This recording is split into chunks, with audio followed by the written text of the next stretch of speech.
Hello everyone, welcome to a episode of the Marketing Interrogation Podcast. Today's guest is Zach Babcock. Zach is a business coach and he specializes in helping businesses grow their podcast. And he does that by giving them a celebrity status. And the funny thing is, Zach is a special type of entrepreneur because he has been in prison for over 5 years. And as far as I know from reading on his story, he was released in the year 2014. And during these few years, he has built himself a 6-figure business, which is nothing short of amazing. So, Zach, thanks for being on the show today. It's a pleasure to have you. Right on, Alan, dude. Hey, I appreciate you having me on. I'm excited to be here too. Great. Zach, first of all, I just wanted to say that I know that in prison, people have this mentality of being the victim, they think that the world's over, the people are going to see them with tinted glasses. So when they come out, it's not everyone becomes an entrepreneur, right? So I just wanted to ask you, what was your mentality when you were in prison and when you came out? Well, I mean, you hit it right on the money with that when you said there's a lot of people in prison that take on that victim mentality, and that victim mentality is what keeps you in rock bottom at the lowest of low. And a clear example, man, when I went back to prison just 20 days before my twin sons were born because I got a DWI and because I was making poor decisions and because I didn't think that I had any legitimate shot at living a good life. When I got locked up, though, that was like one of the most painful things that I ever experienced. But at that moment, I said, no, everything wrong in my life is my fault. Everything right in my life is my fault. And I'm taking complete ownership of everything. And there's many more factors that played into like becoming what I am now today. But that was the biggest part. And that continues to be like, if anything goes, like, for an example, if anything goes wrong in my business, like we have a lot of our team members that produce our clients' podcasts for them or get them booked on other shows or get celebrities booked on theirs, whatever. And say something happens where we mess up on producing a show or whatnot. I'm making up a hypothetical thing here. And it was one of our team members that did it. Well, that's my fault because it's our company and I'm promising that you're going to get the specific result. And it's my responsibility to have that conversation with our team member to be like, hey, we can't keep doing this. And if I don't have that conversation, it's my fault. And if I continue to let them work in our company and they keep on making that mistake, that's my fault. So I don't know. It's just, you hit it. It's that extreme ownership is so powerful, man. Yeah, owning your responsibility, admitting that it's your fault and no one else's. Yeah. But what about after you left prison and when you started your entrepreneur? It mustn't been easy, right? No, it was a cakewalk. It was so easy. Yeah, right. No, it wasn't, man. It was the best thing, man. Because the harder it is, the stronger you become. Like literally the harder something is for you to achieve, you appreciate it so much more and you build a resilience and a confidence like none other. And I'm actually lucky to have gone through the things that I had to go that I got to go through as a result of that, because it built a strength of character that I wouldn't have had otherwise. But what made you like go out and say, I want to be an entrepreneur? I don't want to do this is my dream or whatever. Did you have that when you were in prison or did someone inspire you? I think it was a bunch of different factors. I think one, it was part of my calling because I've always done entrepreneur things throughout my entire life. When I was in school, I used to sell Pokemon. Like all throughout my life, I've always been an entrepreneur in so many different ways, selling t-shirts in a rap group, selling tickets for our shows, like all throughout my life. And that played a part into it. Another part was the circumstance that I found myself in due to my own decisions played a part in it because I couldn't get a job anywhere else. It was literally my only option if I wanted to live a life that met my standards. And then third, it was also luck. Luck played a part in it too, because I got out and I couldn't find the job. And then I luckily walked into network marketing, which I'm no longer in network marketing, but that's where I got my start. And I'm super grateful for that industry because it taught me so much. And that showed me, that, hey, my past doesn't define me. I can create a life by design. So I think it was those three factors playing in together. How well did you do in network marketing? You believe it or not, so when I joined, I didn't even know what network marketing was, so you couldn't scare me off with the word pyramid scheme or nothing. And I got in and I crushed it. I crushed it for Wow. someone coming out. Like, so I was starting to make almost 2,000 a month residual income within my first 6 months of joining. That's not rich or anything or like super crushing it, but for a guy coming out of prison that couldn't even get a job anywhere and couldn't feed his own family, his own twin boys or nothing, it was a game changer. It was more than, I was making more than a lot of my friends that I knew That is growing very up. impressive. Very impressive. Because I've been Yeah. in network marketing before, and that is hard, boy. That's really hard. It is. It teaches you a lot of fundamental skills for entrepreneurship. I look at it like kind of like a college for entrepreneurship in a sense. Mm-hmm. So, what made you go out and develop into an expert in podcasting? Once again, it was luck, and it was the circumstance I found myself in at that time, and really, man, both of those things and a drive that continues to get hungrier and hungrier every single day. Those three factors, man. So at this time, now we're skipping ahead. I left network marketing in 2017 after doing it for 2 years, and I left in the beginning. And then for the next year and a half, I struggled, dude.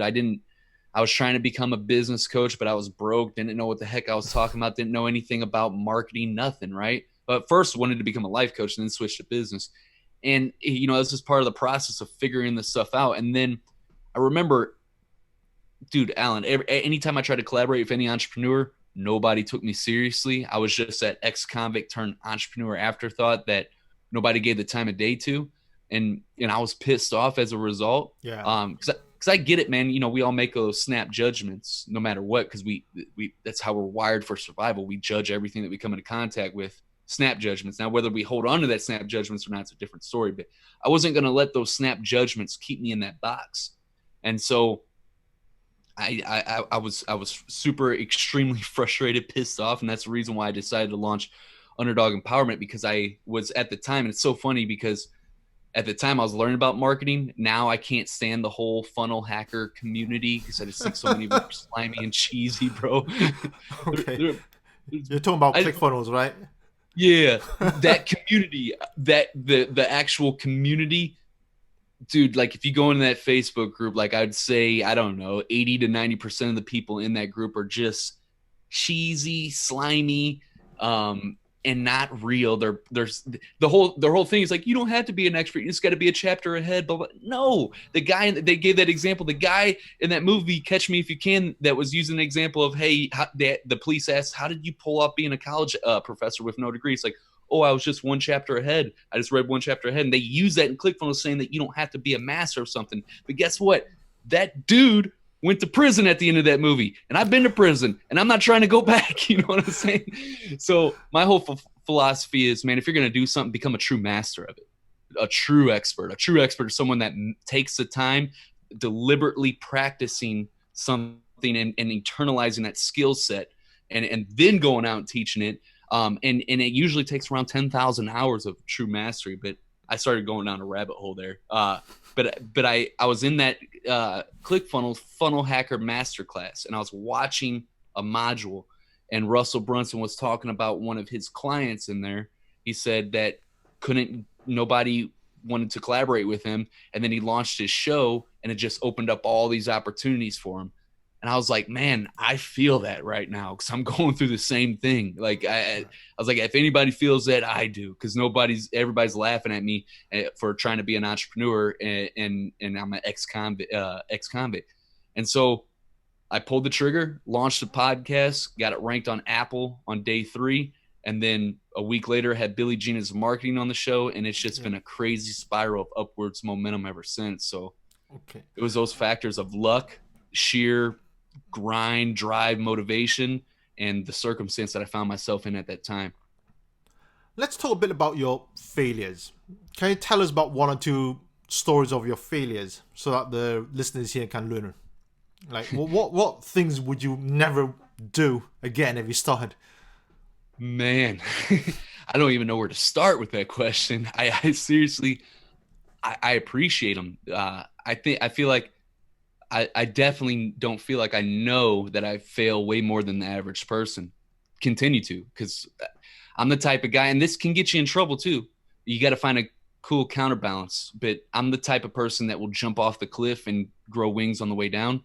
Um, our COO in our company, Tony, he's a complete opposite. He builds the system and the game plan before, so like we balance each other out perfectly.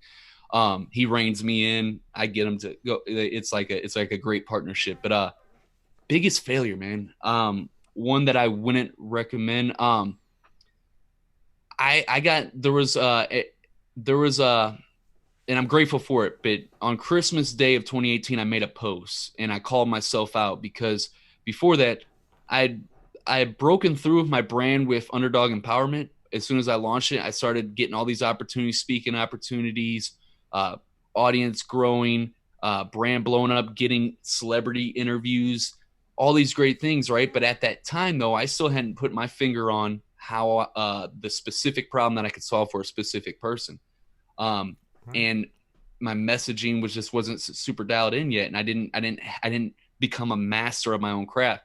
And well, anyways, this guy reached out to me, and he had this program that did over 20 million in revenue and had over 1,000 successful graduates. And the program was all about lead generation, customer acquisition, and scaling a business.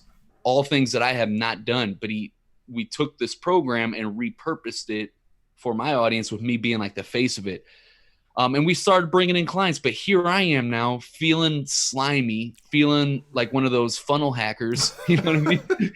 Because I'm sitting here straight up. I'm sitting here trying to achieve what I'm teaching by teaching it. And that's ass backwards, man. Right. And it was something that I couldn't, it didn't resonate with my values and how I want to live my life. And so I called myself out on it on social media, on Facebook, and said, hey, look, I'm doing this right now, but I haven't done it. And I feel like a sleazeball and I can't do it anymore. So I'm pulling the plug on it. And I'm going to go back to the drawing board. I don't know what I'm going to do yet, but I'm going to keep putting my podcasts out there, and I'm going to keep generating income through my affiliate marketing stuff, which was anywhere from like $200 to $800 a month. Wasn't much. And I'll figure it out, and I'll come back to the marketplace when I have something legit. That was really hard to do, but it was so liberating to get that off my chest. And I gained a lot of respect from a lot of people for putting myself out there. But the lesson would be is to not act further along than what you really are. Don't try to claim to be some expert when you're not. Take the time to truly master a skill, to develop it, become a real expert. And that's going to take some time, and it's not going to be easy. And the fastest way to do that, there's no shortcut, but to streamline that process is to find someone that already has what you want and become their student. Whether you have to pay them, whether you have to introduce them to someone in your network that would be a power play for them, whether you have to go work for them for free, whatever you could do to get one-on-one direct contact with them so that you can get that's – I know of no faster way. And if you know of a faster way to streamline that process, you can email me at vip@podcastpenthouse.com, and I'll make sure I CC Alan on that because I want to see that answer. No, that is gold there. Definitely get someone who's experienced and achieved what you want and get their experience. The quickest way ever. So, Zach, I know that for your podcast, you mentioned that, okay, you interviewed Billie Jean, which made things like viral or whatever. People contacted you. A lot of people create podcasts, right? A lot of people make podcasts, but they die. They have a short lifespan, and they're just forgotten. I just want you to tell us, like, truthfully, what made your podcast stand out? What made it like generate momentum and have others reach out to you? Yeah, I'm going to break it down into the simplest form, but there's 4 pillars to my system that I use. There's other podcast marketing systems out there and stuff that works for other people. This is my system that I figured out. And there's 4 pillars to it. And the first is launching and getting it ranked. Second pillar is and that's called top rated podcasting. Second pillar is what I call big reach podcasting. That's growing your audience and downloads. Third pillar is what I call celebrity podcasting, where you're interviewing celebrities and positioning yourself as one in the process. And then the fourth pillar is big money podcasting. That's monetizing. Notice that's at the end. So to get that success, there's a lot of detail in between those four pillars, but it's literally a bunch of simple actions done consistently, repeating it consistent. That's all consistency is. You'll hear that all the time. Consistency is like the biggest pillar of success, and like whatever you're doing, it is, and it's definitely is in podcasting. Just to give you some context, I've tested releasing episodes once a week, twice a week, 3 times a week, 4 times a week, 5 times, 6 times, 7 times a week. Everything that you can imagine, I test, and I change it up all the time. But one thing that we've stayed consistent since we've launched April 18th of 2018, we have never missed a Monday episode for over the 2 years that we've been podcasting. Now that's consistency.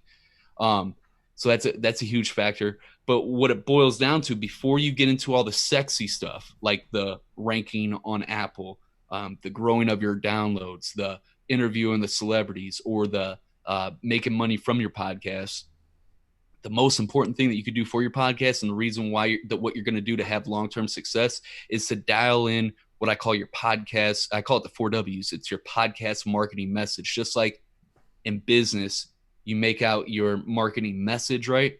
Is it all right if I keep going? Because it's a little bit of a long-winded answer. No, sure. All right, I just wanted to be respectful. I get annoyed whenever I'm like having conversations. It's like all one-sided, right? And there's no dialogue.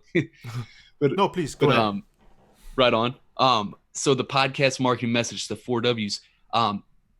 Look at it like this: you got to know, what is your podcast about, and be able to clearly articulate it in one sentence or less. Who is it for? Because if you don't have an audience that you're speaking to, a specific audience, and that's where most entrepreneurs mess up at, especially in the beginning, and what I did too. If it's not specifically talking to a specific person, it's going to miss everybody. It's not dialed in enough. And like for me, for example, mine's my whole entire pod, every single piece of content you ever see from me is geared towards an alpha male entrepreneur that's rough around the edges, that either he's just starting out in business, or he's already crushing it, but he has a huge vision in his head, but it's so big that people don't believe that he's going to make it, but he doesn't care because he's an alpha, and he's going to do whatever he's got to do to figure it out, to level up and win.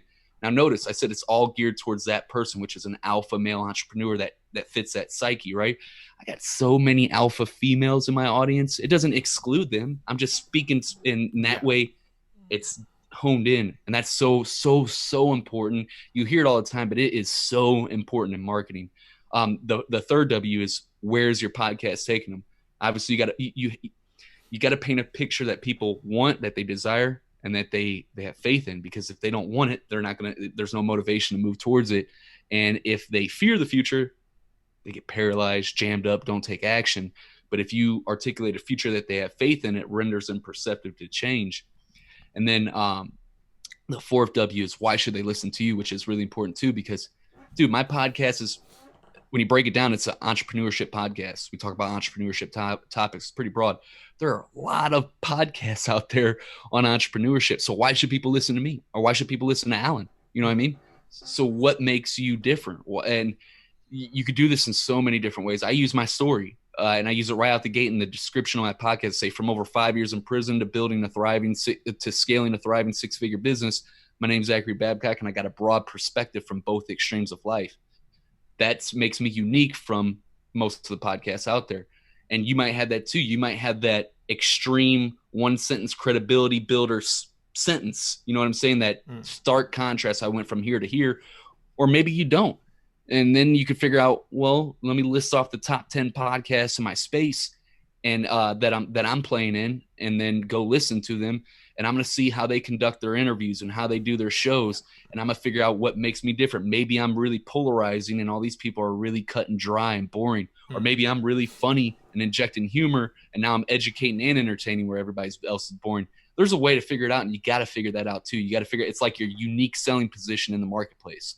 I could go on and on, but I don't want to keep talking your ear off, bro. You mentioned that, okay, you've tested doing podcasts like once a week, twice a week.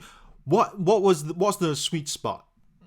Me, it is weird too. Once a week.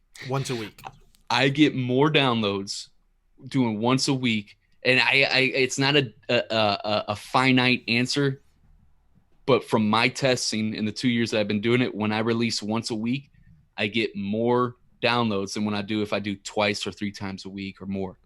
Okay. I Interesting. don't it, but there's other people, and so it's something that you got to test and see with your own show, because I know I have clients that get the opposite, where they'll get more if they do 2 or 3 times a week. I think for my audience, once a week is just a good spot for me. I notice I'll get a lot more downloads that way. It's weird because it's lesser episodes, but the best answer to that is to test. But I would say, how often should you post? Well, as much quality, with quality being the main word, as much quality content as you could post, do that. And you know what I mean? Because some people, they don't have the resources to post more than once a week because they got a lot of other stuff going on with their business. But if you have the resources, the team built in, or a company like ours that does all the heavy lifting for you, put out as much as you can. Okay. So for a beginner who wants to start on podcast, do you need to be consistent, post at least once a week, like do a podcast once a week?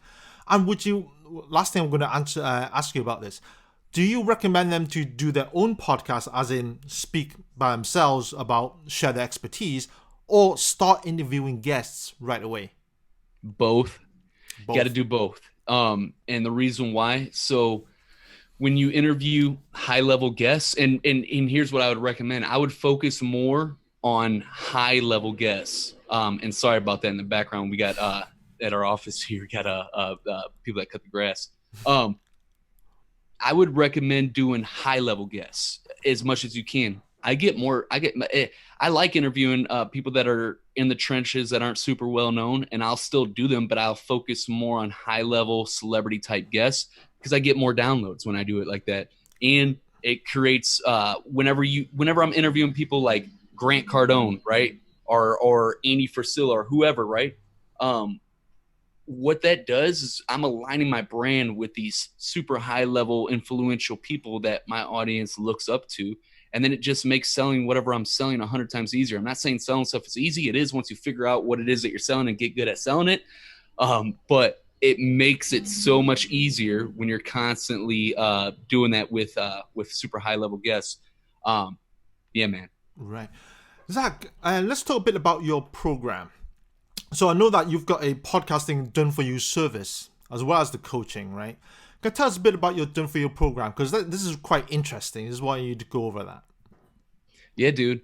It's crazy. What is so crazy is like that everything I've done up to this point has been organic marketing, like Facebook posts and podcasts. You know, You never tried paid ads?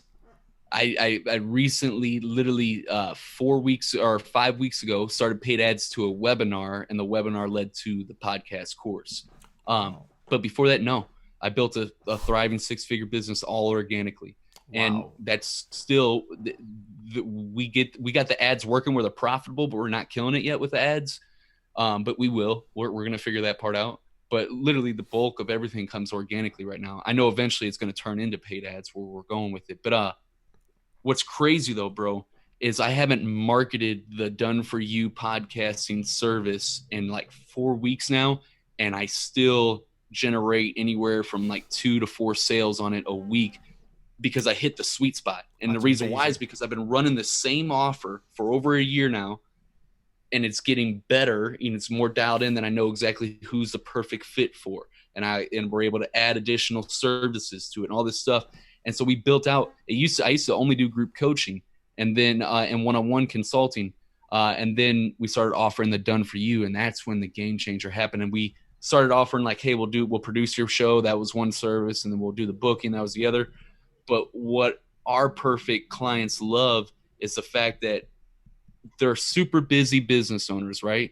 They're probably already generating 10K or more per month.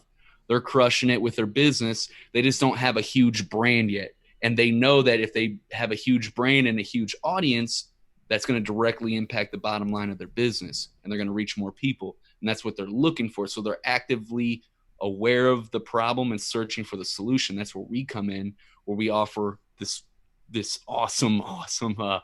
Can you cuss on your podcast, by the way? Yeah, sure, man. Say what you want. I've been trying to filter myself this whole time because I was trying to be respectful. My bad. But But we got this program, right? And it's our called the Penthouse Experience, where we literally produce all they record. Yeah, the Penthouse Experience, again, Okay. podcast Penthouse. It's awesome, right? But they record their episodes and send it to us through our own client management portal, and then our team does everything for them. We edit it, we add the tags to it, we put it on the hosting service, we create the show notes and put it on your website for you. We create Oh, cool wow. assets that you could share on social media, like videos and images and stuff to promote yourself with. Then on top of that, we get you booked on other podcasts, which is another big way on how to grow your podcast. One fire strategy is to get on other podcasts that align with yours and grow your own show.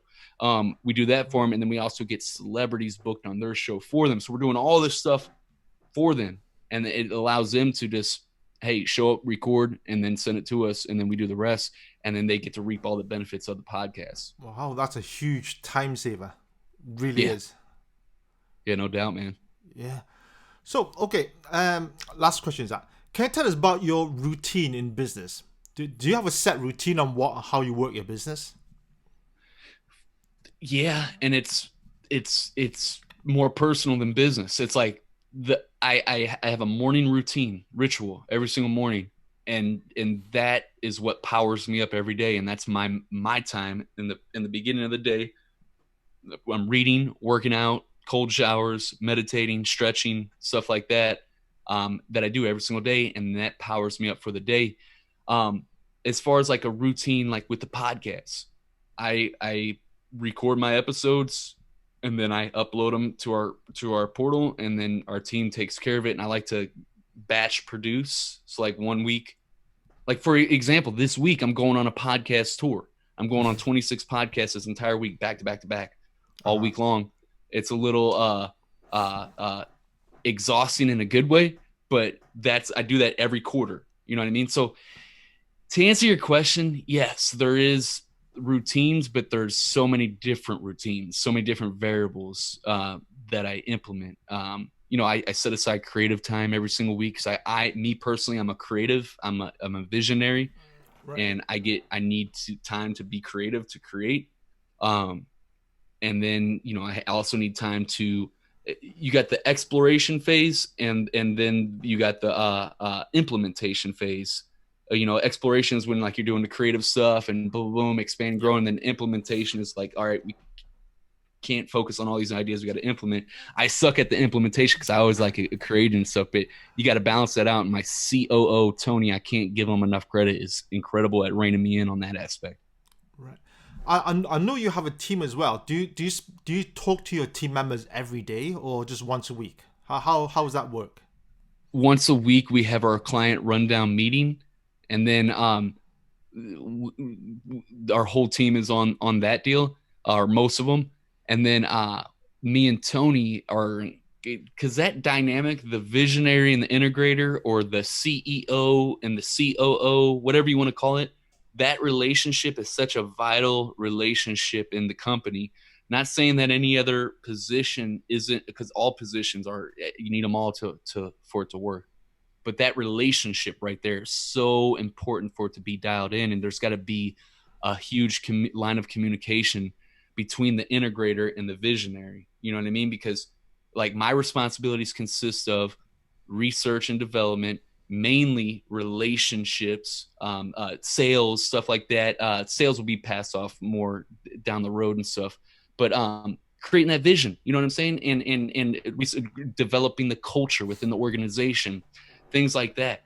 Where Tony, he's the guy that takes the vision from my head that we're casting, and builds the systems around it, and integrates and drives everybody to consistently paddle forward, like this is where we're going.